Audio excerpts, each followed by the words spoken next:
Kimichezo zaidi, takriban milioni 600 zimetumika kuvunja mkataba wa kocha Romain Folz ambaye ameweza kuwafika Yanga kwenye mechi ya Silver Striker ya Malawi mara baada ya Yanga kupigwa 1-0, ikiwa ni tamati ambayo inaweza ikawatengenezea damage kwenye mechi ya marudiano katika mzunguko wa michuano hii ya CAF, ambayo ilikuwa ni nafasi kubwa kabisa Yanga kuweza kujihakikishia kuingia kwenye hatua za makundi. Malengo ya klabu ya Yanga siku zote kwa hivi sasa ni kuingia kwenye hatua za makundi, na kama ikatokea basi nafasi ya kuingia robo finali hiyo inakuwa ni extra, lakini jambo la msingi na jambo ambalo limeweza kuwafanya pia mashabiki wa klabu ya Yanga na hata uongozi kwa ujumla kuona kwamba kocha Romain Folz amekuwa ni kocha ambaye hana mpango wote na hana zile pattern za wachezaji ambazo zinaweza zikatengeneza na kuzaa matunda katika michuano ya klabu bingwa.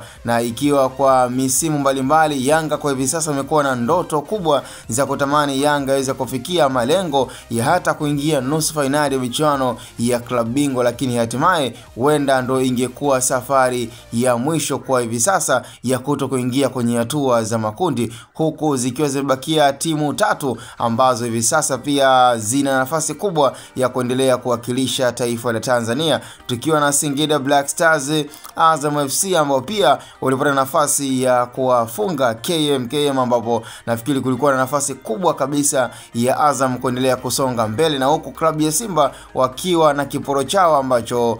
watakifanyia kazi. Lakini kwa kilichoweza kutokea, mashabiki wa kikosi cha Yanga na hata mashabiki wa klabu ya Simba wameona madhaifu na kile ambacho kimeweza kujitokeza, na ugumu ambao ulikuwa unaendelea kumfanya kocha Romain Folz aendelee kubakia kwenye kikosi cha Yanga ilikuwa ni kuhusiana pia na issue ya mkataba. Lakini mara baada sasa ya mechi ya Silver Striker kuweza kuwafikia kooni, Yanga wameona kwamba ni heri wakapoteza fedha nyingi, lakini pia sio lawama za mashabiki ambazo zingekuja kuatia kwenye changamoto na mtego mzito sana. Kwa hiyo ni bora nusu shari kuliko shari kamili. Ndo hichi ambacho Yanga wameamua kufanya, maamuzi mazito na maamuzi magumu kabisa, ambayo kila mmoja alikuwa anaona kwamba kocha Romain Folz hakuna ambacho angeweza kufanya na hakuna ambacho amekuwa na idea ama pia skill mpya ama pia ubora wa kuweza kufanya Yanga iendelee kufika hatua ambazo imekuwa